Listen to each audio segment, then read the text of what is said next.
আজ অনেক দিন পর আমি অন্বেষা মাঠে গিয়েছিলাম। তো মাঠে যাই নিজেকে একটু ফ্রি করতে, খুব ভালো লাগে। প্রাকৃতিক জিনিসপত্রগুলো, যেমন ধরো গাছ, মাঠ, এই যে সবজি ফুল আছে। তো আমি তো বিভিন্ন ভিডিওতে বিভিন্নভাবে তোমাদেরকে চেষ্টা করি আমার জীবনের কিছু কথা বা আমি কি করি না করি, আমার লাইফস্টাইল, এগুলো ছোট ছোট ভিডিওর মাধ্যমে শেয়ার করার চেষ্টা করি। তো আজকে তোমাদেরকে এই ভিডিওতে দেখাবো আমাদের মাঠে কি কি সবজি আছে। আর শীতকাল মানেই নানা ধরনের সবজি, তোমরা জানো। তো এই গাছগুলো দেখে কি কেউ চিনতে পারছো? এগুলো হচ্ছে বিনস গাছ। আর তার আগে যেটা দেখালাম সেটা মটরশুঁটি। আর এটা হচ্ছে পটলের জমি। তো পটলের জমিতে সেইভাবে পটল নেই, গাছটা অনেক পুরনো হয়ে গেছে। তো এখন পরিচর্যা করতে হবে, তারপরে আবার আগের মতো সবজি হবে। আর এই যে ফুলগুলো দেখছো, নয়নতারা ফুল।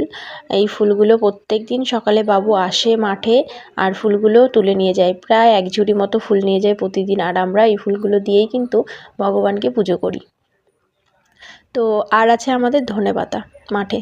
জানো তো, ধনেপাতার এবছর প্রচুর দাম। এবছর ধনেপাতাতে আমরা ভালোই প্রফিট পেয়েছি।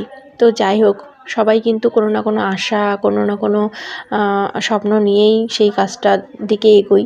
তো চাষ করা হয় যাতে সেখান থেকে কিছু আমাদের লাভ হয়, আমাদের সংসারটা চলে। তো সেই কারণেই তো আমি হচ্ছে একটা চাষি বাড়ির বউ।